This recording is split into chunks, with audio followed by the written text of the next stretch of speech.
রাস্তার ফুটপাত দিয়ে আমি হাঁটতেছিলাম, হঠাৎ রাস্তার মাঝখানে এমন অদ্ভুত সৌন্দর্য জিনিস দেখে আমি অবাক হয়ে যাই। কিছুক্ষণ দাঁড়িয়ে দেখি এবং শ্যুট করি। দেখি দুইটা ঘোড়া কি সুন্দরভাবে ঘাস খাচ্ছে। রাস্তার এত সুন্দর দৃশ্য, কি চমৎকার, পরিষ্কার পরিচ্ছন্ন একটা সুন্দর রাস্তা। এমন রাস্তা দেখে আপনার কাছে মনে হবে বাহিরের কোনো রাস্তা, মূলত না, এটি হচ্ছে চট্টগ্রামের জাকির হোসেন রোড।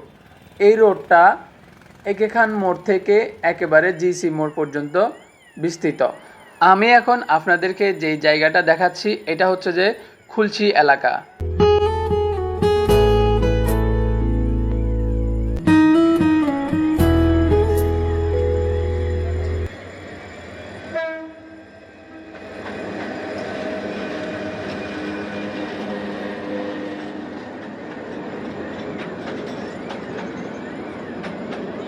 ট্রেনের এই ঝকঝক শব্দটা আমার কাছে ভীষণ ভালো লাগে। আপনার কাছে কেমন লাগছে সেটা অবশ্যই কমেন্ট করে জানাবেন।